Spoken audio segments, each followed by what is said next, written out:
A king disguised as a commoner falls in love with a woman in chains, not knowing that she would transform his soul and change the fate of an entire kingdom forever. Welcome to Healed Emotions channel. Before we begin, please leave your like and subscribe to our channel so we can continue sharing deep romance stories that move hearts and heal wounds. The autumn of 1872 painted the province of Montserrat in shades of gold and crimson. But for Adelia Monteverde, the world had turned to ash. She knelt beside her mother's bed, pressing a damp cloth to the fevered brow that had grown pale as parchment. The small cottage, with its cracked walls and leaking roof, seemed to shrink around them as the weight of their poverty pressed down like a stone upon her chest. "Mamma, you must drink this," Adelia whispered, holding a cup of thin broth to her mother's lips. The older woman's eyes fluttered open, clouded with the distant look of someone who existed more in memory than in the present moment. "My dear child," her mother's voice was barely a breath, "what will become of you when I am gone?" Adelia's heart clenched, but she forced a smile. "You are not going anywhere. Spring will come, and you will be strong again. We will tend the garden together, just as we always have." But even as she spoke the words, Adelia knew they were lies born of desperate hope. The harvest had been poor, the taxes unbearable, and the small plot of land that had sustained them for generations was failing. She had sold everything of value: her mother's wedding ring, the silver locket that had belonged to her grandmother, even the good dress she had worn to church on Sundays. The sound of hoofbeats on the dirt road outside made her freeze. Official visitors were never good news for people like them. Through the grimy window, she saw Captain Beaumont dismounting from his horse, his scarlet uniform pristine despite the dusty road. Behind him rode two soldiers, their faces grim beneath their caps. Adelia's stomach churned. 3 months ago, Captain Beaumont had cornered her in the market square, his hands wandering where they had no right to be, his wine-soaked breath hot against her neck as he whispered promises of protection in exchange for her compliance. She had slapped him then, before the entire village, and fled home with her dignity intact, but her reputation in ruins. The knock on the door came sharp and authoritative. Adelia smoothed her worn skirts and opened it, her chin raised, despite the fear that coursed through her veins. "Miss Monteverde." Captain Beaumont's smile was cold as winter frost. "I'm afraid I have some rather serious business to discuss with you." "I have done nothing wrong, Captain." "Haven't you?" He stepped inside without invitation, his eyes sweeping the humble interior with obvious disdain. "Several valuable items have gone missing from the estate of Lord Pemberton. A silver candlestick, a jeweled brooch, and a small painting, items that, coincidentally, match the description of goods recently sold in the neighboring village." Adelia's blood ran cold. "I sold my family's possessions to buy medicine for my mother. Everything I sold belonged to us." "Can you prove that?" The captain's voice was silky with false concern. "Do you have papers of ownership, witnesses to vouch for your claims?" "My mother is dying, Captain. Everything I did was to care for her." "The village knows this." "The village knows many things," he replied, circling her like a predator. "They know, for instance, that you have been seen in the company of questionable characters. They know that a young woman of your circumstances might be driven to desperate measures." The trap was so perfectly laid that Adelia could only stare at him in horror. The items she had sold were indeed family heirlooms, but without proper documentation, something poor folk rarely possessed. How could she prove it? And what witnesses would speak for a woman who had publicly humiliated a captain of the guard? "This is revenge," she said quietly, her voice steady despite the trembling in her hands. "You know I have done nothing wrong." Captain Beaumont leaned close, his voice dropping to a whisper. "It's not too late to reconsider my previous offer, Miss Monteverde. A woman of your beauty shouldn't waste away in chains when she could be living in comfort." "I would rather die." His face hardened. That can be arranged as well. He straightened, his voice returning to its official tone. Adelia Monteverde, by the authority vested in me by His Majesty's government, I arrest you for theft of property belonging to Lord Pemberton. You will be transported to the work camps of Granvaux, where you will serve a sentence of hard labor until such time as your debt to society is repaid. The room spun around her. My mother, she needs me. She's dying. Your mother's fate is no longer your concern. The soldiers moved forward, but Adelia stepped back, her hands raised. Please give me a moment to say goodbye. Captain Beaumont nodded curtly. One moment, no more. Adelia knelt beside her mother's bed, taking the frail hands in her own. Her mother's eyes were open now, aware, and filled with a sorrow that seemed to encompass the entire world. I'm sorry, Mama, Adelia whispered. I'm so sorry, my brave girl. Her mother's voice was weak but clear. Remember who you are. No matter what they do to you, no matter how they try to break you, remember that you are my daughter, and you carry the strength of all the women who came before you. The soldiers' hands were rough as they pulled her away, but Adelia kept her eyes on her mother until the door closed between them forever. The shackles they placed on her wrists were cold and heavy, but not as heavy as the knowledge that she would never see her mother again. As the wagon rolled away from the only home she had ever known, Adelia closed her eyes and tried to hold on to her mother's words. She was innocent, but innocence was a luxury that people like her could not afford. The world had shown her its true face, and it was uglier than she had ever imagined. Behind them, smoke began to rise from the cottage chimney as neighbors came to tend to the dying woman inside. Adelia did not know if the smoke meant her mother still lived, or if it was the smoke of a funeral pyre. She told herself it didn't matter. Either way, her old life was over. The road to Granvaux stretched ahead, winding through mountains and valleys toward a horizon that held nothing but suffering. But as the wagon wheels turned and the landscape changed from familiar fields to unknown wilderness, something hardened inside Adelia's chest.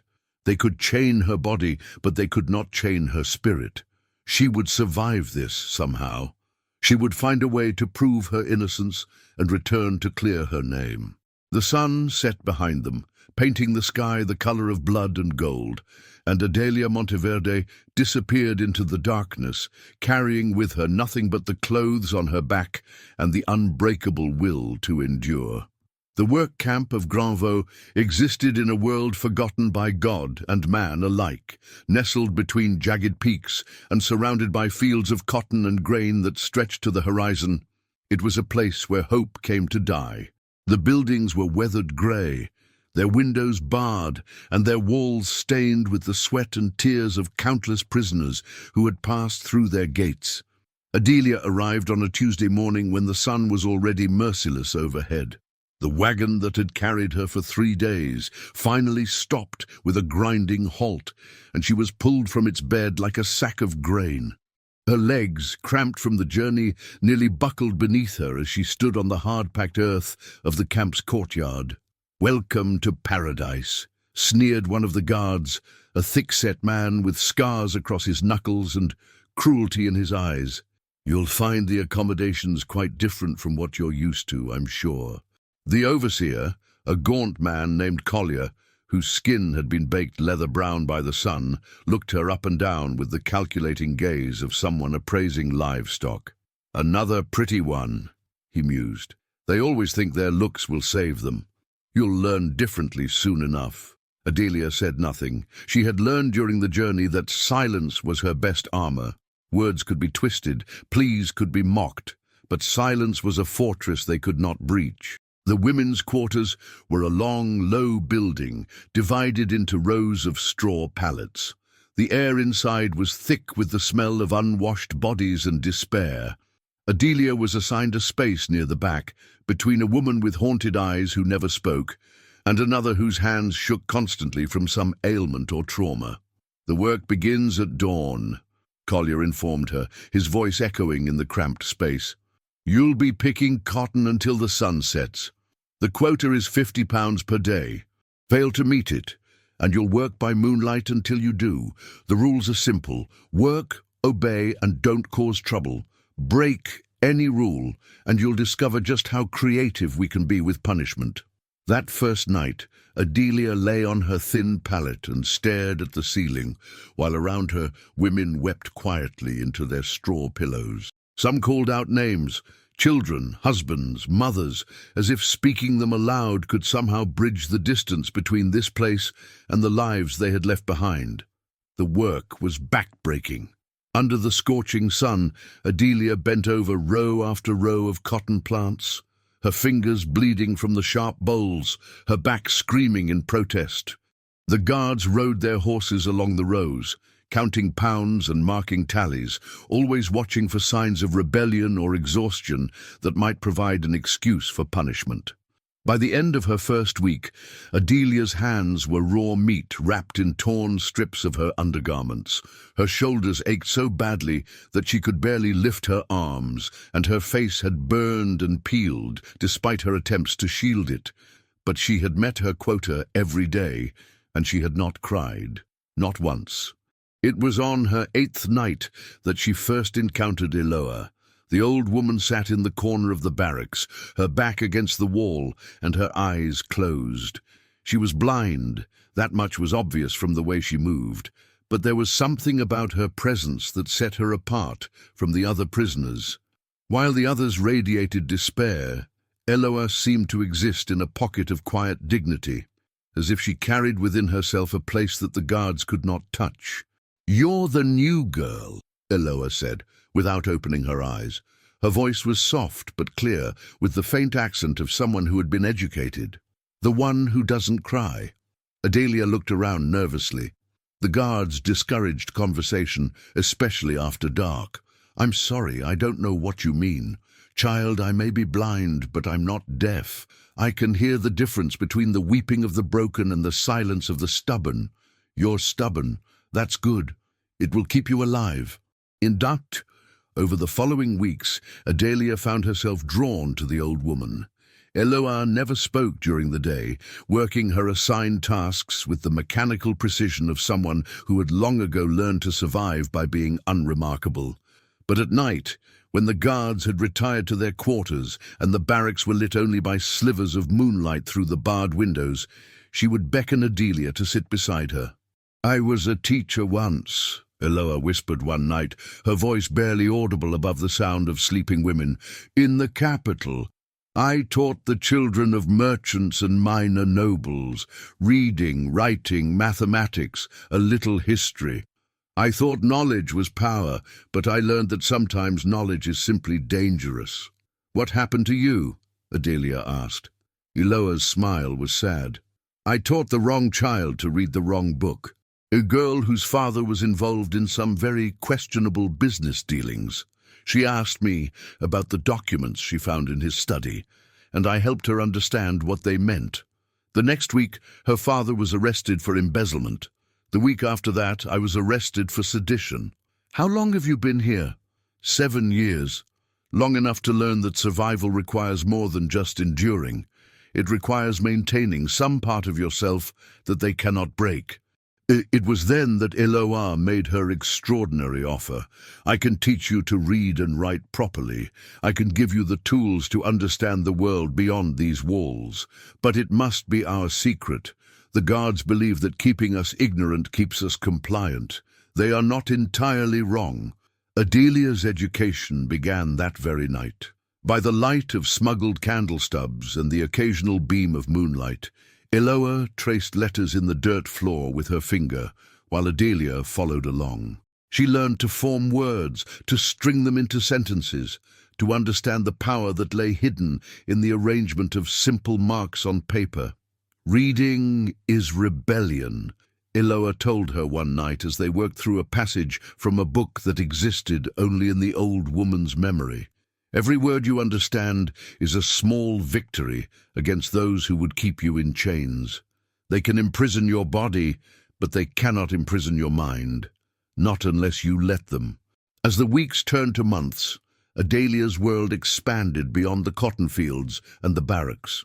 Through Eloa's teachings, she learned about history and philosophy, about the rights of people and the responsibilities of rulers. She discovered that the kingdom of Granvaux was not just an isolated prison, but part of a larger realm where power and justice were supposed to be balanced. "Tell me about the king," she asked one night as they practiced writing letters in the dust. Eloa was quiet for a long moment. "King Gabriel de Marnay is complicated. He inherited the throne young, after his father died in a hunting accident. By all accounts, he was a good man once. Fair, just, compassionate. But power changes people, and the pressures of ruling a kingdom can break even the strongest spirits." "Is he married?" "He was. Queen Isabella died in childbirth 3 years ago, along with their son. Since then, he has been a ghost of himself. The nobles pressure him to remarry, to secure the succession, but he resists. Some say he loved her too much to replace her. Others say he fears another loss." Adelia thought about this as she traced the letters of her own name in the dirt. It was strange to think that somewhere beyond these walls, a king sat on a throne and made decisions that affected the lives of people like her. Did he know about places like Granvaux? Did he care about the innocent people who rotted in his work camps? "Do you think he's a good king?" she asked. Eloa sighed. "I think he tries to be, but trying and succeeding are different things. A good king must be more than just a good man. He must be willing to see the suffering of his people and act to stop it, even when it's inconvenient or unpopular. Too many rulers see only what they want to see." As winter approached, Adelia's transformation was remarkable. The frightened young woman who had arrived at Granvaux 6 months earlier had evolved into someone stronger, more confident, more aware of her own worth. She could read now, not just simple words, but complex passages. She could write her thoughts with clarity and precision. Most importantly, she had learned to see beyond the immediate horror of her situation to the larger patterns of justice and injustice that shaped the world. But with knowledge came responsibility. Other women in the barracks had begun to notice her quiet confidence, her ability to help them write letters to family members, her willingness to share what she had learned. Word spread that there was someone who could teach, someone who could help them understand the legal papers that had condemned them, someone who could give them hope. It was dangerous. The guards were always watching for signs of organization among the prisoners. But Adelia found that she could not turn away from the need she saw in the eyes of her fellow inmates. If Eloa had been willing to risk everything to teach her, how could she do less for others? And so, in the darkest hours of the night, she began to teach. One woman at a time, whispering lessons in the spaces between sleep and waking, helping them reclaim some small part of their humanity through the simple act of learning to read their own names. She did not know that her reputation was spreading beyond the barracks walls. She did not know that stories of the woman who reads to the others had begun to circulate among the guards and eventually reached the ears of officials in the capital. She did not know that somewhere in a palace far away, a lonely king was growing curious about the prisoner who refused to be broken. All she knew was that every night, as she traced letters in the dirt and whispered words of hope to women who had forgotten what hope looked like, she was honoring her mother's memory and proving that dignity could not be destroyed by chains. The winter of 1873 was harsh, but Adelia Monteverde had learned to carry spring within her heart, and in that spring everything would change. King Gabriel de Marnay stood before the great window of his private chambers, watching the first snow of winter dust the courtyard below. The palace of Aramanta, with its soaring towers and gilded halls, had never felt more like a prison. 3 years had passed since Isabella's death, and the grief that had once consumed him had settled into a hollow ache that colored every moment of his existence. "Your Majesty," came a voice from behind him. Gabriel turned to see Lord Chancellor Beaumont, the captain's uncle, and a man whose ambition was matched only by his ability to disguise cruelty as pragmatism. "The Duchess of Valmont has arrived for the winter season. She wishes to know when you might receive her." Gabriel's jaw tightened.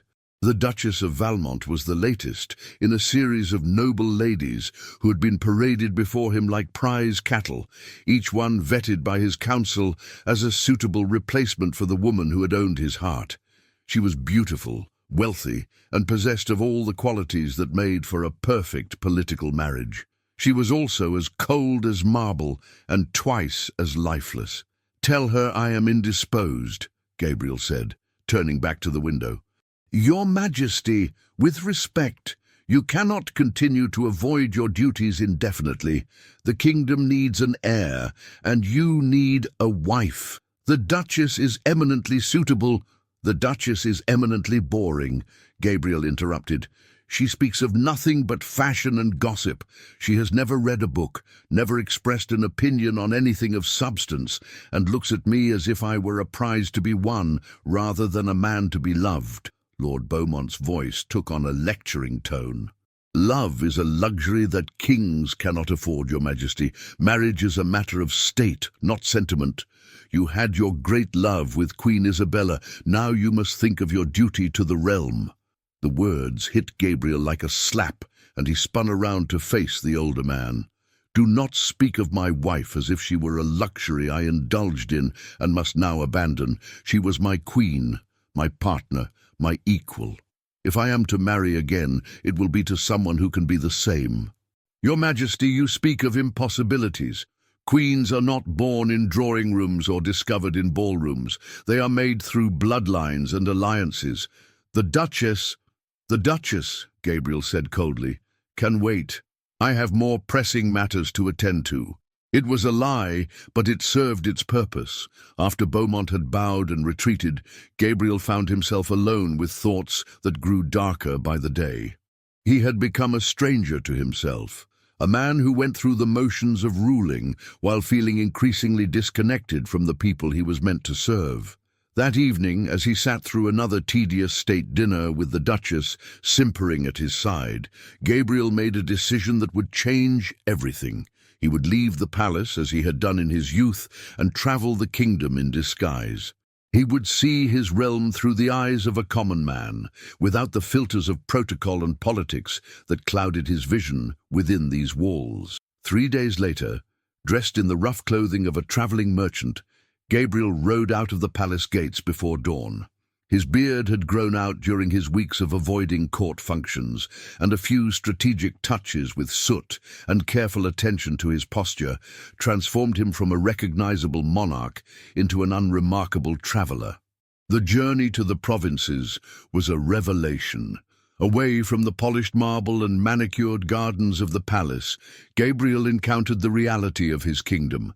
Villages where children went hungry, roads that were barely passable, and people who spoke in hushed tones about the corruption of local officials. It was in a tavern in the border town of Millhaven that he first heard the stories about Granvaux. The place was spoken of in whispers, as if mentioning it too loudly might draw unwanted attention. Workers disappeared there, the locals said. People were sent away for crimes they didn't commit, and they were never seen again. "There's a woman there," said an old farmer, his voice thick with drink and sorrow. "They call her the woman of the chains. She reads to the others, they say, teaches them letters and numbers in the dark. My daughter was sent there 2 years ago for stealing bread to feed her babies. She was innocent, but who listens to the poor?" Gabriel's blood ran cold. A work camp in his own kingdom, filled with people who might be innocent. It was impossible. His justice system was fair, his judges were appointed for their integrity, his laws were just. But the old man's eyes held a pain that could not be fabricated, and the murmurs of agreement from the other patrons suggested that the story was widely known and believed. "Where is this place?" Gabriel asked, trying to keep his voice casual.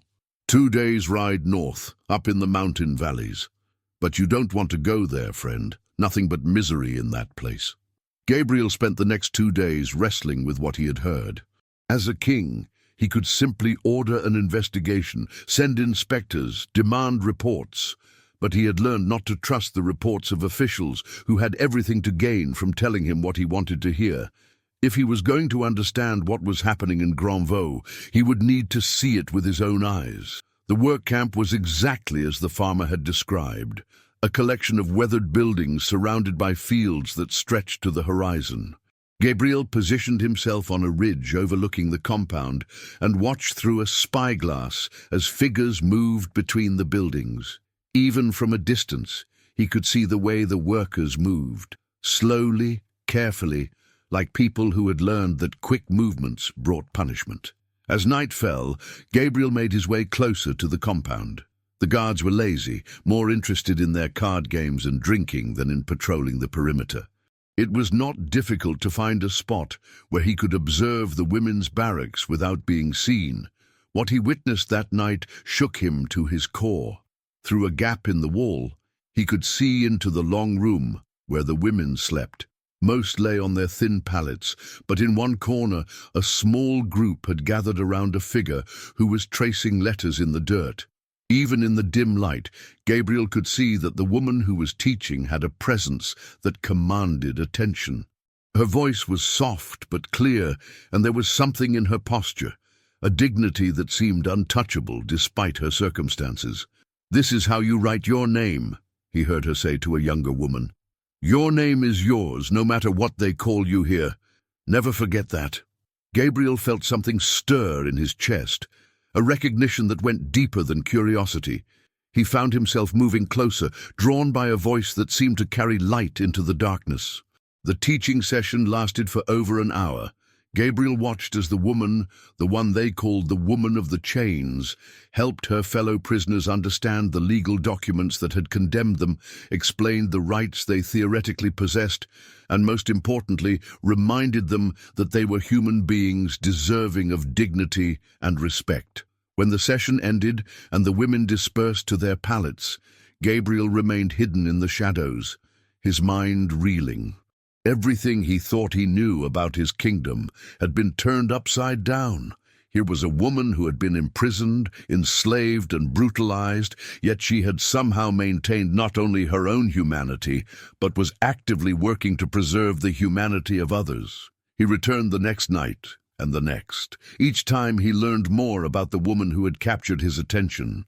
Her name was Adelia, and she had been sent to Granvaux for theft, though the other women spoke of her innocence in tones that suggested it was accepted as fact. She had been at the camp for 8 months, during which time she had learned to read and write from an older prisoner and had begun teaching others. But it was not just her story that fascinated Gabriel. It was the way she carried herself, the gentle strength with which she spoke to the other women, the fire in her eyes when she talked about justice and dignity. She was everything the nobles of his court were not, genuine, compassionate, and possessed of a moral clarity that cut through the fog of his own confusion.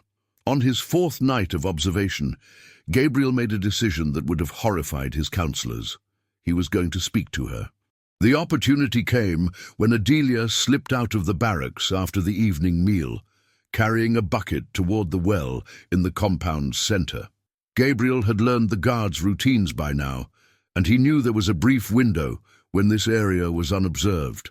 Moving carefully through the shadows, he intercepted her path. "Don't be frightened," he said quietly, stepping into the moonlight. "I'm not a guard." Adelia froze, her hand tightening on the bucket handle. She studied him with intelligent eyes that seemed to see more than they should. "Who are you?" "A traveler," Gabriel said, which was true enough. "I've been watching the camp, trying to understand what happens here." "You're either very brave or very foolish," Adelia said. "The guards don't tolerate strangers. I've been told there's a woman here who teaches the others to read. I wanted to see if the stories were true."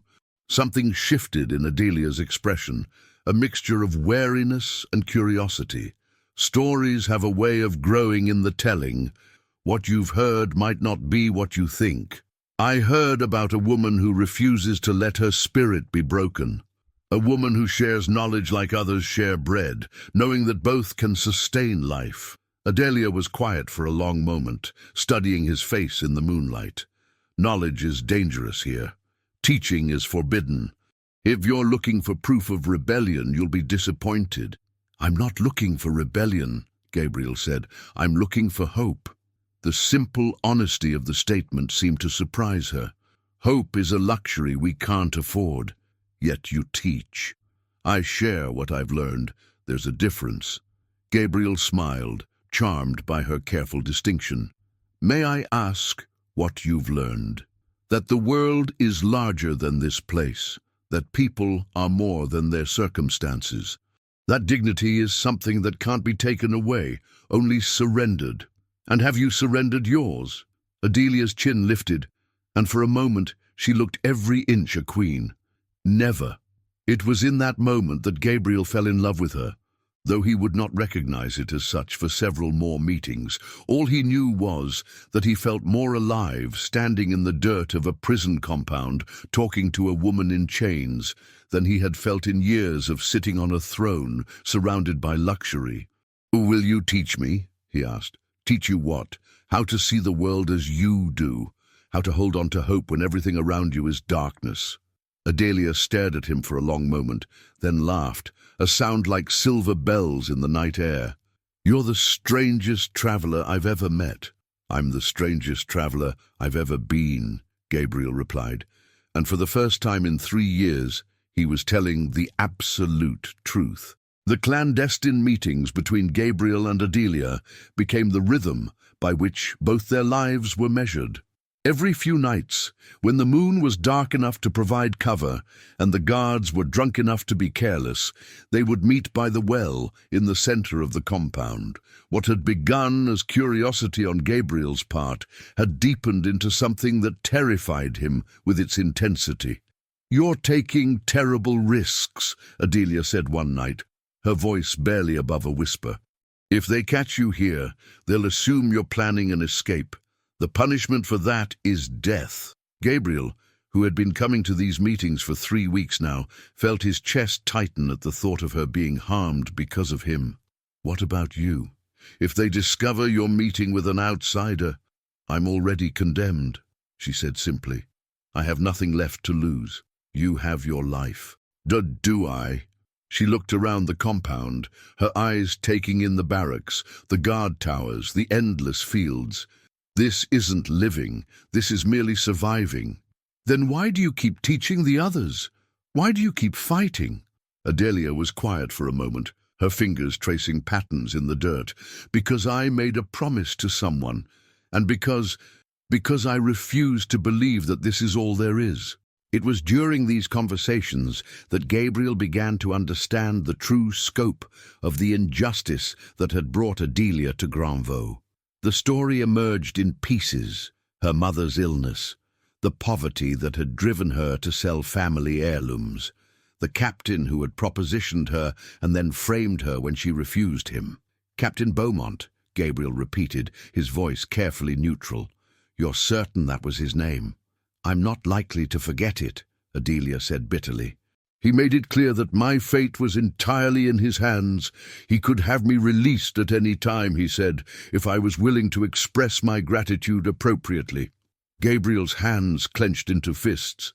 He knew Captain Beaumont, had known him for years as a reliable officer, a man who carried out his duties with apparent dedication.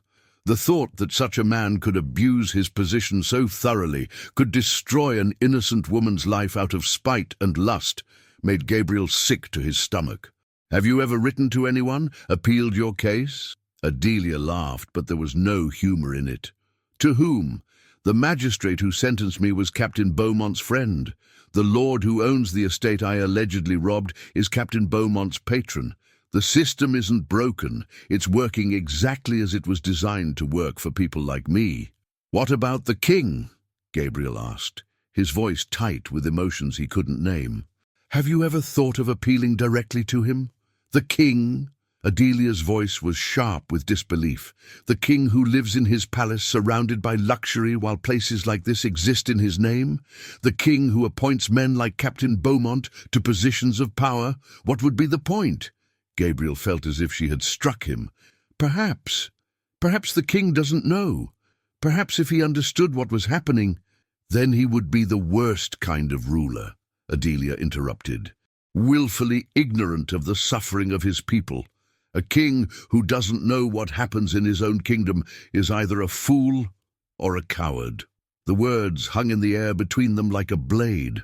Gabriel wanted to defend himself, to explain the complexities of ruling a kingdom, the layers of bureaucracy that could hide injustice, the way well-meaning policies could be corrupted by those who implemented them. But looking at Adelia, seeing the pain in her eyes, the evidence of her suffering written in every line of her thin frame, he found that his excuses crumbled to ash in his mouth. "You're right," he said quietly. "A king who allows such things is worse than useless." Adelia studied his face in the moonlight, something shifting in her expression. "You speak of the king as if you know him personally." Gabriel's heart hammered against his ribs. I've heard things. Rumors from the capital." "What kind of rumors?" "That he's been lost since his wife died, that he's withdrawn from his duties, leaving the kingdom to be run by advisors who may not have the people's best interests at heart." "Lost," Adelia repeated. "How convenient. While he grieves his single loss, thousands of us live with losses we can never recover from. My mother died while I was in chains, and I never got to say goodbye. But I don't have the luxury of being lost. I have to keep fighting, keep teaching, keep hoping that someday justice will prevail." Gabriel felt tears prick his eyes. "I'm sorry. I'm so sorry about your mother." "Are you?" Adelia's voice was softer now, but still tinged with pain. "Or are you just saying what you think I want to hear?" "I'm sorry," Gabriel repeated, and this time he meant it with every fiber of his being. "I'm sorry about your mother, about what happened to you, about all of it. You deserved better. You deserve better." "I deserve," Adelia said with a sad smile. "There's a word that has no meaning in places like this. It should have meaning everywhere. Should. Another useless word." Gabriel reached out, almost without thinking, and touched her hand. "Not useless. Not if we make it real." Adelia didn't pull away, but her eyes were wary. "We? What we could possibly exist between a prisoner and a... whatever you are?" "A man," Gabriel said. "Just a man who has been changed by knowing you." "Changed how?" Gabriel struggled to find words for what he was feeling. "I used to think I understood the world. I thought I knew what justice looked like, what mercy meant, what duty required. But you've shown me that everything I believed was built on sand." "I haven't shown you anything," Adelia said. "I've just told you the truth." "Sometimes the truth is the most powerful thing of all." Over the following weeks, their conversations deepened and evolved. Gabriel found himself sharing things he had never told anyone. His loneliness, his guilt over failures he couldn't correct, his fear that he was becoming someone his younger self would despise. Adelia listened without judgment, offering insights that cut through his self-pity and forced him to confront uncomfortable truths about himself and his role in the world. "You talk about duty," she said one night. "But whose duty? Duty to whom? To the kingdom? To the people? But what if those duties conflict? What if serving the kingdom means ignoring the people? What if the very system you're sworn to uphold is the source of the injustice you claim to oppose?" Gabriel had no easy answers. He was beginning to understand that the comfortable certainties of his old life were luxuries he could no longer afford. In return, he listened as Adelia spoke of her dreams, not just of freedom, but of a world where justice was not dependent on wealth or status, where knowledge was not hoarded by the powerful, where dignity was recognized as the birthright of every human being. "You have vision," he told her one night. "You see the world not as it is, but as it could be. Vision without power is just dreaming," Adelia replied, "and power without vision is just tyranny." What if someone had both?" Adelia laughed, but it was a sound filled with longing rather than bitterness. Then perhaps the world might actually change. It was during their 5th week of meetings that Gabriel finally gathered the courage to ask the question that had been burning in his chest. "If you could have anything, anything at all, what would it be?" Adelia was quiet for so long that Gabriel thought she wouldn't answer. When she finally spoke, her voice was barely audible. "I would want to know that my mother died knowing I loved her. I would want to clear my name, not for myself, but so that her memory wouldn't be tainted by my supposed crimes. And I would want... what? I would want to matter. Not as a cautionary tale or a victim, but as someone who made a difference, someone who left the world a little better than she found it. Gabriel felt his heart break and mend simultaneously. You do matter. You matter to every woman you've taught to read. You matter to everyone whose dignity you've helped preserve. You matter to... He stopped himself just in time. To whom? Adelia asked, her eyes searching his face. To me, Gabriel said quietly. You matter to me. The admission hung between them like a bridge, neither dared to cross. Adelia stared at him, her breath coming quick and shallow. You don't know me, she whispered. Not really. You don't know what I've done, what I've had to do to survive. I know enough, Gabriel said. I know that you're the strongest person I've ever met. I know that you've faced impossible circumstances with grace and courage. I know that every moment I spend with you makes me want to be a better man. A better man for whom? For what? Gabriel took a step closer, his heart hammering so loudly he was certain she could hear it. For you. For the world you envision. For the hope that maybe somehow we could build something real together. We? Adelia's voice was sharp with disbelief. Look around you. Look at where we are, what I am. I'm a convicted criminal, a slave, a woman with nothing to offer but scars and broken dreams. You're wrong, Gabriel said fiercely. You're not broken. You're the most whole person I've ever known. You're not a criminal. You're a victim of criminals. And as for what you have to offer, he paused, struggling for words. You have everything. Everything that matters. Tears sparkled in Adelia's eyes. Even if that were true, what future could we possibly have? You'll leave here eventually, return to whatever life you came from. And I'll still be here, still in chains, still... No, Gabriel interrupted. No, that's not how this ends. I won't leave you here. I can't. You can't save me, Adelia said sadly. This isn't a fairy tale. This is the real world, where good people suffer and bad people prosper, and love isn't enough to overcome the barriers that separate us. Love, Gabriel repeated, seizing on the word. You said love. Adelia's face flushed. You meant love, Gabriel said, stepping closer still. Because that's what this is, isn't it? This impossible, beautiful, terrifying thing between us. It's impossible because it has to be, Adelia whispered, because hoping for anything else will destroy me. Gabriel reached up and gently touched her face, his thumb brushing away a tear she didn't know had fallen. Then don't hope, just feel. Just for tonight, let yourself feel what's in your heart without worrying about tomorrow. For a moment, Adelia leaned into his touch, her eyes closing as if she were drinking in a sensation she had thought lost forever. Then, with visible effort, she stepped back.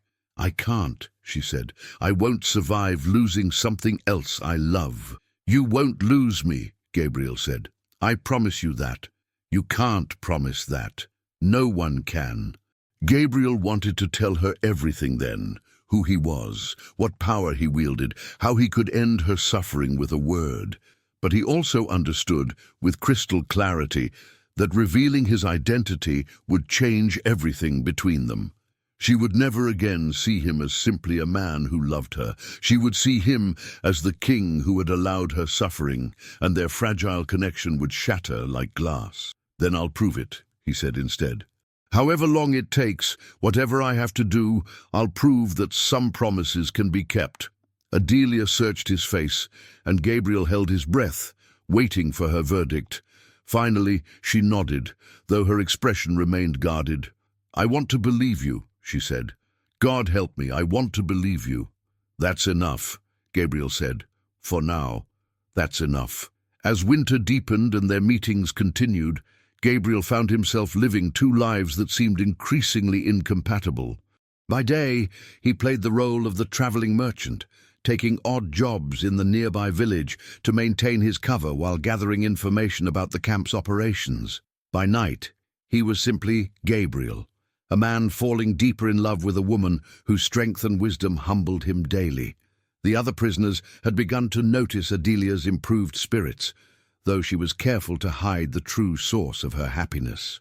To them, she explained that she had been having prophetic dreams, visions of a better future that gave her hope.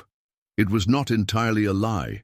Gabriel had become her vision of possibility, her proof that goodness existed in the world. But their secret meetings had not gone entirely unnoticed. Collier, the camp overseer, had begun to watch Adelia more closely, suspicious of the change in her demeanor. And in the capital, Lord Chancellor Beaumont was growing increasingly frustrated with the king's continued absence from court. The collision of these two worlds was inevitable. Gabriel simply prayed that when it came, he would be strong enough to protect the woman who had saved his soul. The end of Gabriel's carefully constructed deception came not with fanfare, but with the casual cruelty that defined life at Granvaux. It was a cold February morning when Collier, emboldened by several cups of rum and nursing a grudge against Adelia's persistent dignity, decided to make an example of her. "You!" he barked, pointing at Adelia as she prepared to join the work detail. "Step forward." Adelia obeyed, her face carefully blank, but Gabriel, watching from his hiding place in the nearby woods, felt his blood turn to ice. Over the past weeks, he had seen enough of Collier's methods to know that when the overseer singled someone out, it meant pain. "The other prisoners have been talking," Collier continued, circling Adelia like a vulture. "They say you've been happier lately, more hopeful. That's interesting, don't you think? Because hope is dangerous in a place like this. Hope makes people think they deserve better than what they have." "I have done nothing wrong," Adelia said quietly. "Haven't you?" Collier's smile was ugly. "Strip." The word hit Gabriel like a physical blow. Around them, the other prisoners had gone silent, their faces reflecting a mixture of fear and helpless rage. This was how Collier maintained control, through random acts of humiliation that reminded everyone of their powerlessness. "I said strip," Collier repeated, his voice louder now. "Unless you'd prefer a public whipping to go with your public shaming." Gabriel's hands tightened on the branches that concealed him. Every instinct screamed at him to intervene, to reveal himself and put an end to this nightmare. But he also knew that such an action would only make things worse for Adelia in the long run. If he revealed himself now, she would be punished for his deception as much as her own.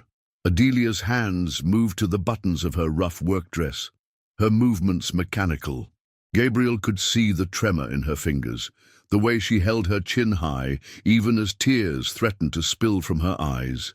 She was preparing to endure this violation with the same dignity she brought to everything else, and Gabriel felt something break inside his chest. "Stop!" The word emerged from Gabriel's throat without conscious thought. He stepped from the woods, no longer caring about consequences or cover stories or the careful plans that had brought him here. All he could see was Adelia's face. All he could feel was the rage that threatened to consume him. Collier spun around, his hand moving instinctively to the whip at his belt. "Who the hell are you?" "Someone who won't stand by and watch you humiliate an innocent woman," Gabriel said, his voice carrying an authority that made several of the guards step back instinctively. "Innocent?" Collier laughed. "This woman is a convicted thief. She has no innocence left to protect. She was framed by a corrupt official who couldn't accept rejection," Gabriel said, his eyes never leaving Adelia's face. He could see the confusion there, the desperate hope mixed with terror as she began to understand that her secret friend was revealing himself. "Framed?" Collier's voice was mocking. "And I suppose you have proof of this wild accusation?" "I have the word of the king," Gabriel said quietly. The laughter died on Collier's lips. Something in Gabriel's tone, in his bearing, in the way he spoke those words, had penetrated the overseer's rum-clouded mind. For the first time, Collier looked at the stranger, really looked, and what he saw made his face go pale. That's not possible," Collier stammered. Gabriel reached into his coat and withdrew a ring, the royal seal that he had carried with him always, even in disguise. The sight of it sent a ripple of shock through the assembled prisoners and guards. "Your Majesty," one of the guards whispered, dropping to his knees. Gabriel barely noticed. His eyes were fixed on Adelia, who was staring at him with an expression of such profound betrayal that he felt his heart shatter. In revealing himself to save her from immediate humiliation, he had destroyed something infinitely more precious, her trust. "You," she said, her voice barely above a whisper. "You're him. You're the king." "Adelia, please let me explain." "The king," she repeated louder now. "The king who I called a coward and a fool. The king whose justice system put me in chains. The king who let my mother die alone while he played games in the shadows." Gabriel stepped toward her, but she backed away, her face a mask of hurt and fury. "I can explain everything. Yes, I'm the king, but I'm also the man who— Who what?" Adelia's voice was sharp as broken glass. "Who lied to me? Who let me pour out my heart while hiding the fact that he was the very person responsible for my suffering?" "I never lied about my feelings," Gabriel said desperately. "Everything I told you about who I am inside, about what you mean to me, all of that was true." "Was it?" Adelia's laugh was bitter. "Or was I just an amusing diversion? A way for the bored king to feel better about himself by playing savior?" "You know that's not true," Gabriel said, his voice breaking. "You know me. You know my heart." "I thought I did," Adelia replied, "but I didn't even know your real name." The standoff might have continued indefinitely, but Collier, desperate to salvage his position, chose that moment to intervene. "Your Majesty, surely you understand that this woman is a convicted criminal. Whatever stories she may have told you are true," Gabriel finished, his voice cutting through the air like a blade. "Every word she told me about her case, about Captain Beaumont's corruption, about the injustice that brought her here, all of it true. Your Majesty, with respect, you cannot know that—" "I know," Gabriel said, turning the full force of his royal authority on the cowering overseer, "because I am ordering a full investigation into every case that has brought prisoners to this facility. I'm ordering the immediate review of all sentences and the prosecution of any official found to have abused their position." "Your Majesty," Collier tried again, his voice shaking. "Furthermore," Gabriel continued, his voice rising, "I am ordering the immediate release of this woman and a full royal pardon for crimes she did not commit." A gasp went up from the assembled prisoners, but Gabriel only had eyes for Adelia. She was staring at him with an expression he couldn't read, part gratitude, part pain, part something that might have been love, if not for the wall of betrayal that now stood between them. "Thank you," she said formally, as if speaking to a stranger. "Your Majesty is most generous." The title was like a knife in Gabriel's chest. "Adelia, please—" "If I may, Your Majesty," Adelia continued, her voice carefully controlled, "I would prefer to be released publicly through proper legal channels. I will not be freed in secret like a shameful mistake to be hidden." Gabriel understood what she was asking, not just for freedom, but for vindication, for her name to be cleared not through royal fiat, but through justice. "Of course, whatever you wish. And I would prefer that Your Majesty not visit me again while these proceedings are underway. It would be inappropriate." The final word was delivered with surgical precision, and Gabriel felt it cut him to the bone. "Adelia, thank you, Your Majesty," she said again, and this time the dismissal was unmistakable. Gabriel wanted to argue, to fight, to demand that she listen to his explanations, but looking at her face, seeing the pain he had caused written in every line, he found that he couldn't force her to endure anymore. She had been powerless for so long, and now she was finally in a position to make choices for herself. If she chose to reject him, he would have to accept it. "As you wish," he said quietly. Then louder, addressing Collier and the guards, "This woman is under royal protection. Anyone who harms her or interferes with her in any way will answer to me personally." Is that understood?" The murmurs of assent were immediate and fervent. Gabriel took one last look at Adelia, memorizing her face, the set of her shoulders, the way the morning light caught in her dark hair, and then he turned and walked away. Behind him, he could hear the excited whispers of the prisoners as they absorbed what had just happened. The king had come to their forgotten corner of the world. Justice, it seemed, was finally possible. But for Gabriel, walking through the woods toward his horse, the victory felt hollow. He had saved Adelia's body, but in doing so, he had lost her heart. And for the first time since Isabella's death, he understood what it meant to lose someone who was still alive. The ride back to the capital was the longest of Gabriel's life. With every mile, he replayed the scene at the camp, searching for some other way he could have handled it. Some words he could have said that would have made Adelia understand. But he knew, with the bitter clarity of hindsight, that there had been no good choices, only the choice between immediate revelation and continued deception, and he had waited too long to make either one cleanly. By the time he reached the palace, word of his presence at Granvaux had already begun to spread. Lord Chancellor Beaumont was waiting in the throne room, his face a careful mask of concern. "Your Majesty," he said, bowing deeply, "we were not expecting your return." "Were you not?"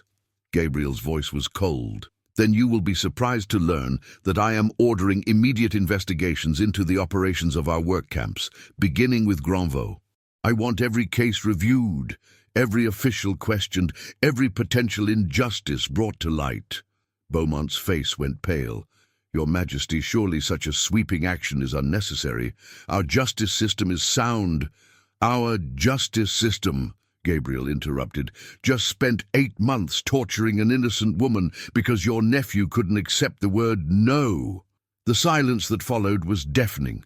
Beaumont's mouth opened and closed like a fish gasping for air, but no words emerged. "Captain Beaumont will be arrested and charged with corruption, abuse of power, and conspiracy," Gabriel continued, "as will any other official found to have participated in these crimes. And you, Lord Chancellor, will oversee these investigations personally. I want to know how many other Adelias are suffering in our camps." "Your Majesty," Beaumont said carefully, "perhaps it would be wise to proceed more cautiously. Accusations against respected officers, investigations that could undermine confidence in our institutions." "Confidence in our institutions," Gabriel's voice rose.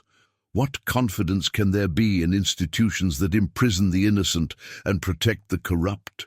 What respect can there be for a system that reduces human beings to property?" Gabriel stood from his throne, his decision crystallizing even as he spoke. "In fact, I am beginning to think that institutions which require such confidence are not worth preserving.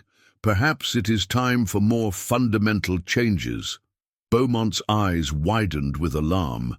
"Your Majesty, you cannot mean—" "I mean exactly what I say," Gabriel replied. "And the first change will be ensuring that Adelia Monteverde receives the public vindication she deserves. Prepare the necessary documents for her full pardon and restoration. I want it done properly through the courts, with her name cleared beyond any shadow of doubt. And then, Your Majesty." Gabriel was quiet for a long moment, staring out the tall windows at the kingdom that stretched beyond the palace walls. "Then we will see what else needs to change." As Beaumont bowed and retreated, Gabriel remained standing before his throne, no longer seeing it as a seat of power, but as a chain that bound him to a system he was beginning to understand was fundamentally broken. Adelia had been right about everything. About the corruption, about the injustice, about the way power protected itself at the expense of the powerless. She had also been right about him. He had been a coward, hiding behind the comfortable fiction that he could rule justly without seeing the suffering his rule permitted. But she had changed him, and now he faced a choice that would define the rest of his life: continue to be the king the system expected, or become the man she had shown him he could be. For the first time since ascending the throne, Gabriel knew exactly what he had to do. The wheels of justice, Gabriel discovered, moved with agonizing slowness when they moved at all. 3 weeks had passed since his dramatic appearance at Granvaux, and despite his royal orders, the investigation into Adelia's case was mired in bureaucratic delays and strategic obfuscation. Every document seemed to require additional verification, every witness needed to be located and interviewed, and every piece of evidence had to be examined with excruciating care. Gabriel understood the game being played.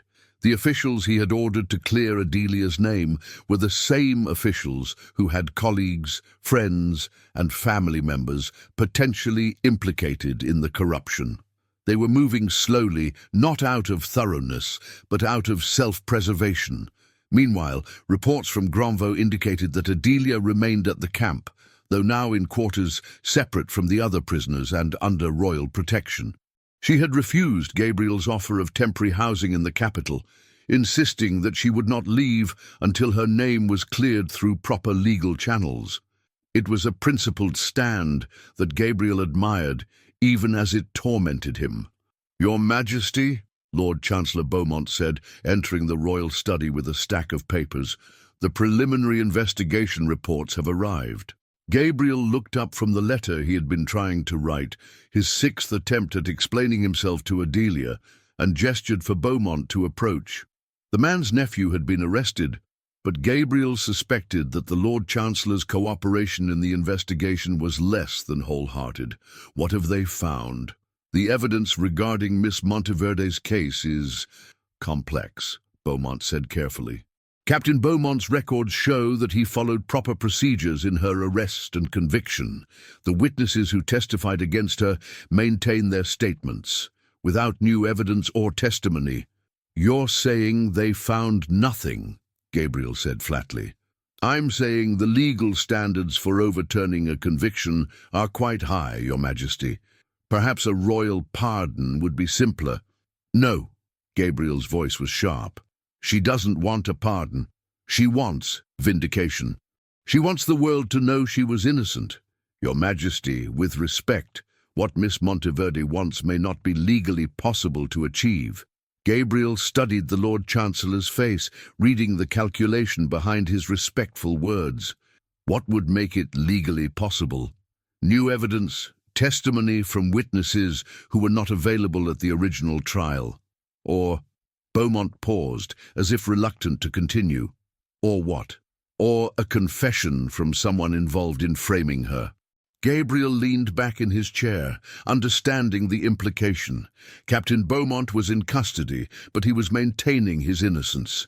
Without his confession or some other breakthrough, Adelia's legal vindication would remain elusive.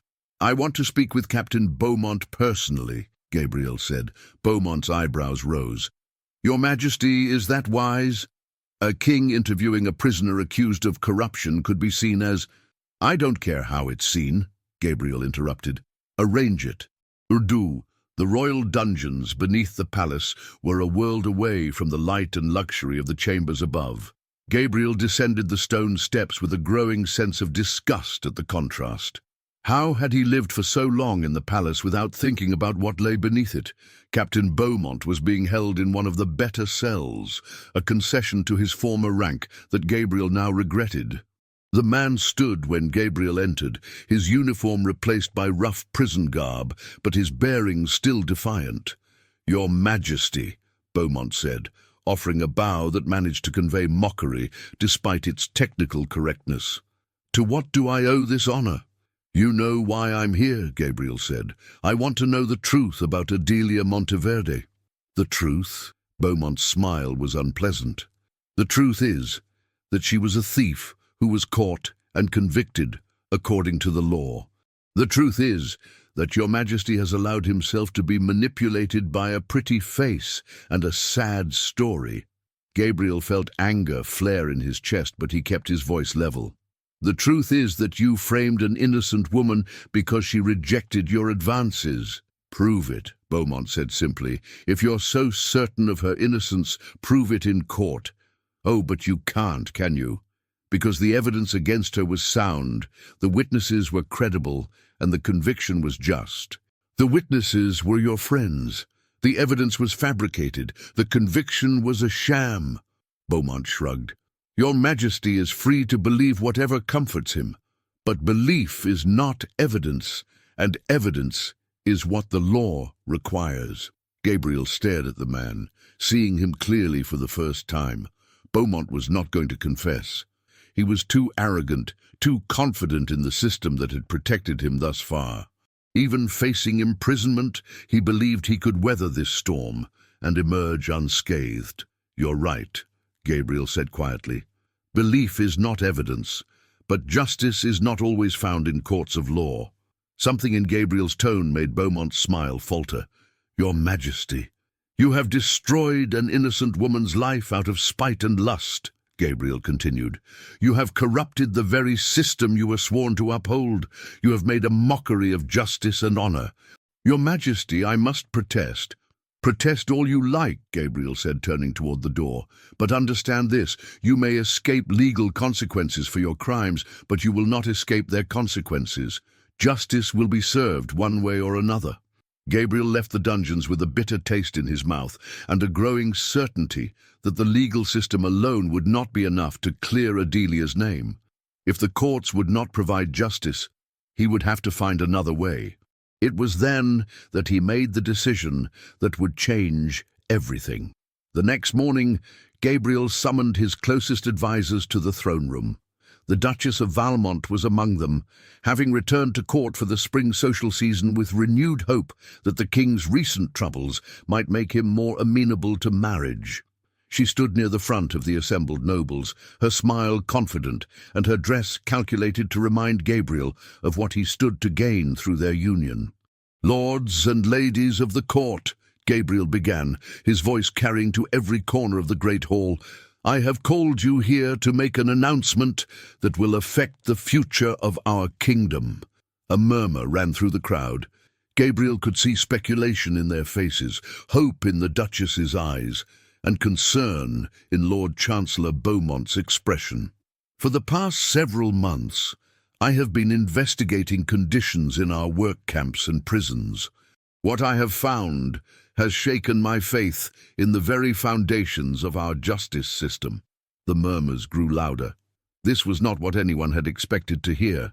I have discovered corruption among our officials, injustice in our courts, and suffering among our people that I can no longer ignore. Most specifically, I have learned of a woman named Adelia Monteverde, who was wrongly convicted and imprisoned through the corrupt actions of Captain Beaumont. Gabriel paused, letting the weight of his words settle over the assembly. This woman represents everything that is wrong with the system we have built. She was poor, powerless, and friendless. Easy prey for a corrupt official who abused his position for personal gain. Her case is not unique. It is emblematic of a system that protects the powerful at the expense of the innocent. Your Majesty, the Duchess said, her voice carrying clearly through the hall, surely individual cases of corruption do not indict the entire system. With proper oversight, individual cases, Gabriel's voice rose. How do we know they are individual? How many other Adelias are suffering in our camps while we debate oversight and procedure? He stepped down from the throne, moving closer to the assembled nobles. I have spent my life believing that being a good king meant preserving the institutions of monarchy, maintaining stability, following tradition. But I have learned that sometimes being a good king means admitting that the system itself is broken. A shocked silence fell over the hall. Gabriel could see the fear in their faces now, the dawning realization that their king was not following any script they recognized. Therefore, Gabriel continued, his voice steady and clear, I am announcing my intention to abdicate the throne. The silence shattered into chaos. Nobles shouted questions, advisors rushed forward, and the Duchess of Valmont went pale as marble. Through it all, Gabriel stood calmly at the center of the storm. Your Majesty, Lord Chancellor Beaumont called out above the noise, you cannot be serious. The kingdom needs you. Your duty, my duty, Gabriel said, his voice cutting through the cacophony, is to do what is right. And what is right is to step down from a throne that has become a barrier between me and the people I am meant to serve. And go where? The Duchess demanded, her composure finally cracking. Do what? You are a king, Your Majesty. It is not a role you can simply abandon. Gabriel smiled, and for the first time in months, it was a smile of genuine peace. I am going to do something I should have done long ago. I am going to become the man I was meant to be, rather than the king I was expected to be. And Miss Monteverde? Someone called out. What of her case? Miss Monteverde, Gabriel said, will receive justice. If not from our courts, then from history. If not from our system, then from the new world we will build in its place. The questions and protests continued, but Gabriel was no longer listening. His mind was already elsewhere, planning his next moves. He would need to make arrangements for the succession. His cousin would serve as regent until a new king could be chosen or the monarchy restructured entirely. He would need to liquidate his personal assets to fund the legal challenges ahead. Most importantly, he would need to find the courage to face Adelia and explain his choice. But first, he had one more royal decree to issue. Before I abdicate, Gabriel said, his voice once again commanding attention, I am exercising my royal prerogative to issue a full and unconditional pardon to Adelia Monteverde. Let it be recorded that she was innocent of all charges, that she was wrongly convicted, and that the Crown apologizes for the injustice she has suffered. It was not the vindication through proper legal channels that Adelia had wanted, but it was the best Gabriel could do within the constraints of a system he was about to abandon. At least her name would be officially cleared, even if the corruption that had condemned her remained unpunished. As the court erupted into fresh chaos around him, Gabriel walked calmly from the throne room. He had work to do, and for the first time in his life, it felt like work that truly mattered. Word of the king's abdication spread through the kingdom like wildfire, reaching even the remote valleys of Granvaux within days. Adelia received the news while standing in the small garden behind the camp administrator's office, where she had been allowed to tend vegetables as part of her new, more privileged status as a pardoned prisoner awaiting release. The king has given up his crown, said Martha, one of the kitchen workers, who had become friendly with Adelia since Gabriel's dramatic intervention. They say he's coming here, to this very place, to fetch you himself. Adelia's hands stilled on the tomato plant she had been pruning. That's impossible. Is it? After everything that's happened, does anything seem impossible anymore? Adelia couldn't argue with that logic. The past month had been a series of impossibilities, a disguised king falling in love with a prisoner, a royal intervention that saved her from humiliation, a pardon that cleared her name if not her reputation, and now this, a king who would give up everything for what? For her? The thought terrified her more than chains ever had. That evening, as she sat alone in her small quarters, Adelia tried to make sense of the emotions warring in her chest. Anger at Gabriel's deception was still there, sharp and painful, but underneath it was something more complex, a recognition that his choices, however misguided, had been motivated by love rather than manipulation. She had replayed their conversations countless times, searching for signs of falsehood or condescension. But what she found instead was the memory of a man who had listened to her with genuine respect, who had shared his own vulnerabilities, who had seen her as an equal, despite the vast differences in their circumstances. The man she had fallen in love with was real. The king who had deceived her was also real. Somehow she would have to find a way to reconcile these two truths. Her contemplation was interrupted by a commotion outside. Through her small window, she could see torches moving across the compound, and she heard voices raised in agitation. Heart pounding, she opened her door to find one of the guards rushing past. "What's happening?" she called out. The guard paused, recognizing her as the pardoned prisoner under royal protection. "Riders approaching, miss. official-looking, could be the king himself come to collect you. Adelia's breath caught. Now? At night? Strange times call for strange hours, miss. You'd best prepare yourself. But how could she prepare for something like this? How did one prepare to face the man who had turned her world upside down, who had given up a kingdom for reasons she still didn't fully understand? The answer came to her with sudden clarity. She couldn't prepare. She could only be herself, the woman Gabriel had fallen in love with, the woman who had taught herself to read by candlelight, the woman who refused to let circumstances define her worth. The riders proved to be a small party, led not by Gabriel himself, but by a court official she didn't recognize. He dismounted with the careful precision of someone who took his duties very seriously and approached her quarters with a formal document in his hand. Miss Adelia Monteverde? I am Lord Hartwell, representing Gabriel de Marnay in the matter of your legal situation. I bear your official pardon and a letter from Mr. de Marnay himself. The careful avoidance of royal titles was not lost on Adelia. Gabriel was already distancing himself from his former position, taking on the identity of a private citizen. You may read the pardon aloud, Adelia said, surprising herself with the steadiness of her voice. I would like the other prisoners to hear it. Lord Hartwell looked uncertain.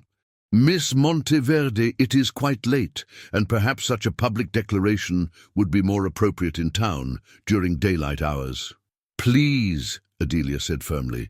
These women have lived with injustice as long as I have. They deserve to hear that sometimes justice is possible. Within minutes, the entire camp had gathered in the central courtyard. Prisoners, guards, and administrators alike stood in the flickering torchlight as Lord Hartwell unfolded the official document. By royal decree, he began, his voice carrying across the silent crowd, let it be known that Adelia Monteverde was wrongly convicted of theft through the corrupt actions of Captain Beaumont and other officials. She is hereby granted a full and unconditional pardon, with all charges dismissed and her reputation restored. Furthermore, she is to receive compensation for her wrongful imprisonment and assistance in rebuilding her life. A cheer went up from the prisoners, but Adelia barely heard it. Her attention was fixed on the second document Lord Hartwell held, Gabriel's letter. Might I read that privately? She asked. Of course, miss. And I'm instructed to wait for your reply, should you wish to send one. Adelia took the letter with trembling hands and retreated to her quarters. By the light of a single candle, she broke the familiar seal and unfolded the pages, recognizing Gabriel's careful handwriting from the documents she had helped other prisoners understand. My dearest Adelia, by the time you read this, news of my abdication will have reached you. I can only imagine what you must think of this decision, and I pray you will allow me to explain. You asked me once what kind of king allows places like Granvaux to exist in his name. The answer is a king who has lost his way, who has become so removed from his people's suffering that he mistakes ignorance for innocence. I was that king, and I cannot be him any longer.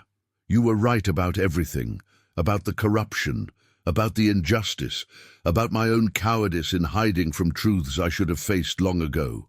You opened my eyes to the reality of my kingdom, and I found that I could not unsee what you had shown me. I know my deception hurt you, and for that I am deeply sorry. I never intended to lie to you about who I was. I intended only to escape, for a few hours, the weight of a crown that had become unbearable. But in those precious nights we spent together, I found something I had never experienced as king. I found myself. The man who loved you in that compound was the truest version of myself I have ever been. Not Gabriel the king, not Gabriel the ruler, but simply Gabriel, a man humbled by your strength, inspired by your courage, and transformed by your love. I have given up my throne because I realized that I could never be the king you deserved while remaining the king this system demanded. I could not serve both justice and tradition, both truth and convenience, both you and the nobles who benefit from suffering like yours. But I have not given up hope that we might build something better together, not as king and subject, not as ruler and ruled, but as equals working toward the world you envisioned in our conversations. If you will have me, not as the king who failed you, but as the man who loves you, I would be honored to spend my life proving that some promises can indeed be kept. I am traveling to the village of Saint-Just, where I have purchased a small house with the remnants of my personal wealth. It is there that I hope to begin again, as a private citizen working for the causes we discussed. If you choose to join me, you will find me there. If you choose not to, I will understand, and I will respect your decision. Whatever you decide, please know that you saved me. You saved my soul, my conscience, and my humanity. You gave me the courage to choose love over duty, truth over comfort, and justice over tradition. I remain now and always yours in love and service. Gabriel Adelia read the letter 3 times, each reading revealing new layers of meaning and emotion. When she finally set it aside, she found tears streaming down her face, tears of grief, of joy, of overwhelming confusion. A knock at her door interrupted her thoughts. Lord Hartwell stood outside, his expression patient but concerned. "Miss Monteverde? Will there be a reply?" Adelia wiped her eyes and tried to compose herself. "Tell me about Saint-Just. What kind of place is it?" "A farming village, miss. Small, quiet, honest. The sort of place where a man might live simply and do meaningful work without attracting unwanted attention." "And Gabriel, Mr. de Marnay, he's truly given up everything?" "Everything, miss. The crown, the palace, the wealth, the power. He keeps only what he earned through his own efforts, plus a modest inheritance from his mother that was separate from the royal treasury." Adelia was quiet for a long moment, staring out at the compound where she had spent the worst months of her life. Tomorrow, she would be free to leave this place forever. But free to go where? To do what? She had no family left, no home to return to, no prospects beyond the compensation the crown had promised her. She could go anywhere, start fresh, build a new life entirely separate from the trauma of the past year. Or she could go to Saint-Just and discover whether the love she had found in the shadows could survive in the light of day. "Lord Hartwell," she said finally, "I would like you to take a message to Mr. de Marnay." "Of course, miss. Tell him that Adelia Monteverde will consider his proposal on one condition, that he prove he can be happy living as an ordinary man, working for justice through ordinary means. Tell him I will visit Saint-Just in 3 months' time, and if I find that he has truly changed, if I find that his love was real and not merely the fantasy of a king playing at being common, then we will discuss the future. And if I may ask, miss, what will you do during those 3 months?"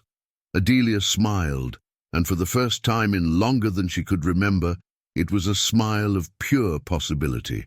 "I have work to do, Lord Hartwell. There are other cases like mine, other people who need someone to teach them that they deserve justice. I intend to spend my freedom ensuring that what happened to me doesn't happen to others." "That is very admirable, miss." "It is necessary," Adelia corrected. "Justice delayed is justice denied, but justice shared is justice multiplied." As Lord Hartwell prepared to depart with her message, Adelia felt a peace settle over her that she hadn't experienced since before her mother's illness. She was free, not just from her chains, but from the bitterness and despair that had threatened to consume her. Gabriel had made his choice, giving up everything he had been for the chance to become who he was meant to be. Now it was her turn to make a choice. Would she let the past define her future, or would she have the courage to believe in love, in justice, and in the possibility of redemption? 3 months would tell the tale. 3 months to discover whether a king could truly become a man, and whether a love born in darkness could flourish in the light.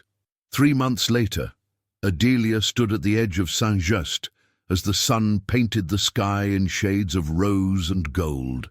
The village was exactly as Lord Hartwell had described, small, honest and peaceful, with well-tended gardens and the kind of unhurried atmosphere that spoke of people who measured wealth in community rather than coin. The past 3 months had been the most fulfilling of Adelia's life. Using her compensation from the crown, she had established a small organization dedicated to investigating wrongful convictions and providing legal aid to those who could not afford it. With Eloa as her partner, the old woman had been quietly released from Granvaux, along with dozens of other prisoners whose cases were found to be questionable. They had already secured the freedom of 12 people and were working on 20 more cases.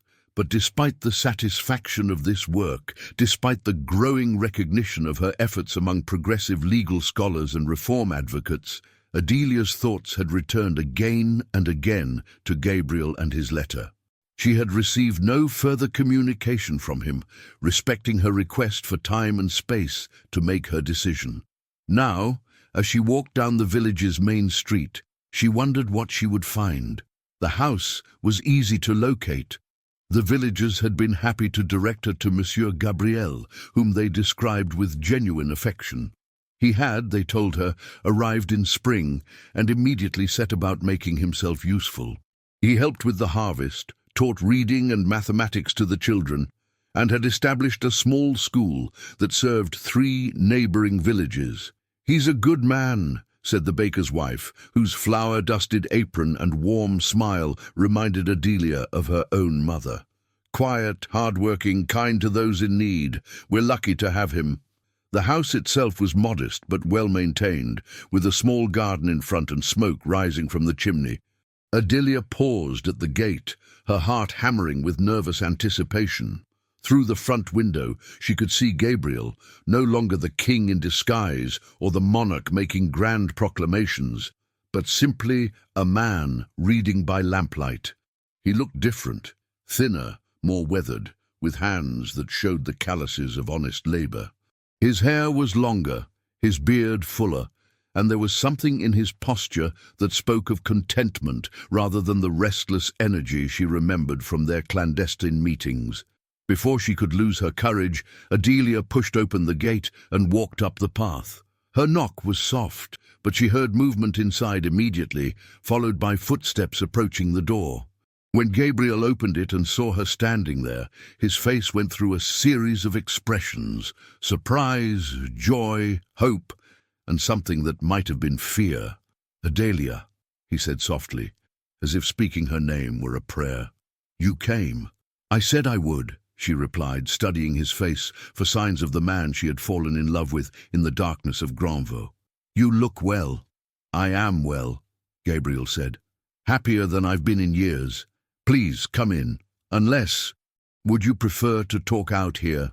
"Inside is fine," Adelia said, stepping across the threshold into a home that was clearly lived in and loved. Books lined the walls, papers covered a desk near the window, and the scent of herbs from the garden drifted through the open back door. "Tea?" Gabriel asked, and Adelia nodded, grateful for something to do with her hands while they found their way back to each other. As Gabriel prepared the tea, Adelia explored the small front room. The papers on his desk were lesson plans and legal documents, applications for the release of prisoners, petitions for the reform of the justice system, letters from other advocates working for similar causes. "You've been busy," she observed. "I promised I would prove that I could find meaningful work as an ordinary man," Gabriel said, setting down the tea service. "I hope 3 months has been enough time to make a start." Adelia sat in the chair he offered, accepting the cup of tea with hands that were steadier than she had expected. "Tell me about your work." For the next hour, Gabriel described his efforts to build a network of legal advocates, his correspondence with progressive lawmakers, and his collaboration with other former prisoners to document the systemic problems in the kingdom's justice system. His passion for the work was evident, but more importantly, Adelia could see that his approach was methodical and sustainable rather than driven by romantic notions of heroism. "And the villagers?" she asked. "How do they treat the former king who lives among them?" Gabriel smiled. "They don't know who I was, and they don't care. To them, I'm simply Gabriel, a man who can teach their children and help with their legal documents. My worth is measured by what I contribute, not by what I inherited." Do you miss it? The power, the luxury, the ability to change things with a single decree? Gabriel was quiet for a moment, considering his answer carefully. I miss the illusion that I could change things with a single decree. But the reality is that real change, lasting change, comes from the ground up. It comes from people like you, like Eloa, like the villagers who choose to educate their children despite the costs. My decrees could free individual prisoners, but they couldn't change the attitudes that put them in chains in the first place. Adelia set down her teacup and looked directly into Gabriel's eyes. And do you miss me? In all this noble work and simple living, do you think about the woman you claimed to love? Every day, Gabriel said without hesitation. Every morning when I wake up, every evening when I lie down, every moment in between when I allow my mind to wander. I think about your courage, your wisdom, your refusal to be broken by circumstances that would have destroyed lesser people. I think about the conversations we shared and the future we imagined together. Those conversations were between a prisoner and a man who lied about his identity, Adelia said, but her voice was gentle rather than accusatory. How do we know if what we felt was real? Gabriel leaned forward, his eyes never leaving hers. Because what I felt had nothing to do with circumstances and everything to do with you. Your intelligence, your compassion, your strength, those weren't dependent on where we were or who I pretended to be. They were simply you, and they're what I fell in love with. And what I felt, Adelia said slowly, was for a man who listened to me as an equal, who saw me as a person rather than a problem to be solved, who shared his vulnerabilities and trusted me with his dreams. That man was real, wasn't he? More real than I had ever been before, Gabriel said. More real than I ever could have been while wearing a crown. Adelia stood and walked to the window, looking out at the village where Gabriel had chosen to make his new life. I've built something too these past 3 months, a way to help people who are facing what I faced. It's meaningful work, and it gives me purpose. I know, Gabriel said. I've heard about your organization. The whole legal reform community is talking about the brilliant advocate who emerged from the ashes of Granvaux. I'm proud of you. Are you? Adelia turned back to face him. Even though it means I'm not the helpless victim you rescued, even though I have my own work, my own goals, my own life that doesn't revolve around you. Gabriel's smile was radiant. Especially because of that. The woman I fell in love with was never helpless, never a victim, never someone who needed rescuing. She was someone who needed justice, and who fought for it even when the odds were impossible. The fact that you've continued that fight, that you've made it your life's work, it's everything I hoped you would do. Adelia felt the last of her defenses crumble. This was the man she had loved in the darkness of Granvaux, not the king who had deceived her, but the person who had seen her clearly and loved her completely. I have one more question, she said. Anything. Will you marry me? Gabriel's eyes widened in surprise. What? You asked me to marry you in your letter. I'm asking you now. Will you marry Adelia the advocate? The woman who will spend her life fighting for justice, who will never be content to live quietly while others suffer? Will you marry someone who will challenge you, argue with you, and expect you to be the best version of yourself every single day? Gabriel stood and crossed the room in 3 quick strides, taking her hands in his. I will marry you today, tomorrow, whenever you'll have me.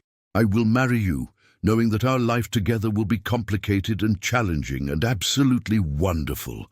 I will marry you as an equal partner in building the world we both believe in. Even though I'll probably spend more time in courtrooms than kitchens, especially because of that. Even though our children will be raised to question authority and fight injustice, I'm counting on it. Adelia laughed, feeling lighter than she had in months.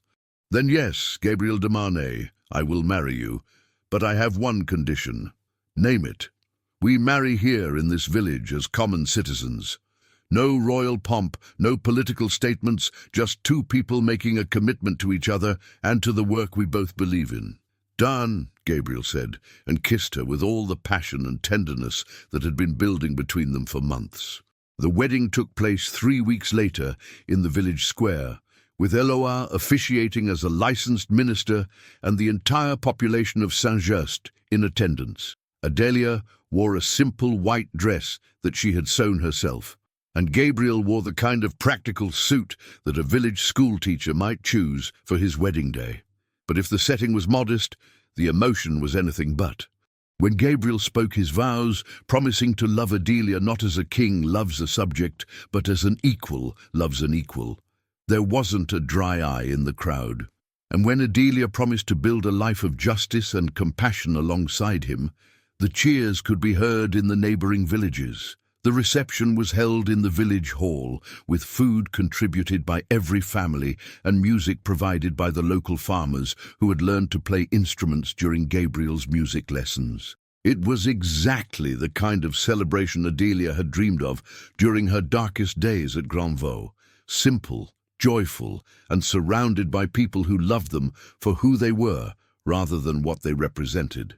As the evening wound down and the last of the guests departed, Gabriel and Adelia stood hand in hand outside their small house, looking up at the stars that had witnessed their journey from despair to hope to love. "Do you ever regret it?" Adelia asked. "Giving up the crown for this?" Gabriel squeezed her hand and smiled. "I didn't give up the crown for this. I gave up the crown for you. This..." He gestured at the village, at their home, at the life they were building together. "This is just the bonus I never dared to hope for. And what about the kingdom? What about all the people who still need the reforms we talked about?" "We'll keep fighting for them," Gabriel said. "Maybe not from a throne, but from right here. From courtrooms and schoolhouses and village squares, where real change happens, one person at a time." Adelia nodded, feeling the truth of his words in her bones. They had both learned that justice wasn't something that could be imposed from above. It had to be built from the ground up by people who refused to accept that suffering was inevitable. "I love you," she said, the words carrying all the weight of their shared struggles and dreams. "I love you too," Gabriel replied. "And I promise you this. Whatever challenges we face, whatever obstacles we encounter, we'll face them together. As equals, as partners, as two people who believe that love and justice can triumph over fear and hatred." As they walked into their home together, Adelia reflected on the journey that had brought them to this moment. She had begun as a powerless peasant girl, been reduced to a chained prisoner, and had emerged as a force for justice in the world. Gabriel had begun as a distant king, been humbled into humanity, and had chosen love over power. Their story was not the fairy tale of a king rescuing a damsel in distress. It was something far more precious, the story of two people who had saved each other by refusing to let circumstances define their worth, who had chosen to build a life based on shared values rather than shared station, and who had proven that love, real love, could indeed conquer all. The future stretched ahead of them, full of challenges and possibilities. There would be more cases to fight, more injustices to confront, more people to teach and inspire. But they would face it all together, two hearts united in purpose, two lives dedicated to proving that justice and love were not just beautiful ideals, but achievable realities. In the small village of Saint-Just, far from the palaces and prisons where their story began, Adelia and Gabriel had found something that no crown could bestow and no chain could destroy. A love that transformed not just themselves, but everyone it touched. And in that transformation lay the true victory, not over any external enemy, but over the despair that whispers that the world cannot be changed, that love cannot triumph, that justice is merely a dream. They had proven by their choices and their courage that sometimes the greatest revolutions begin not with armies or decrees, but with two people who refuse to accept that things must remain as they are. The woman who had once been called the woman of the chains was now free in every sense that mattered. And the man who had once worn a crown had discovered that the only kingdom worth ruling was the one they built together, founded on justice, sustained by love, and dedicated to the proposition that every person, no matter how humble their origins, deserved dignity, respect, and the chance to write their own story. Their love had not just conquered all, it had transformed all, creating ripples of change that would spread far beyond the borders of their small village, touching lives they would never know and inspiring others to believe that love, justice, and human dignity were not just ideals to be admired, but realities to be lived. And so they lived, happily and purposefully ever after, proving that some fairy tales are true, not because they end with perfect happiness, but because they begin with the courage to believe that such happiness is possible even in an imperfect world.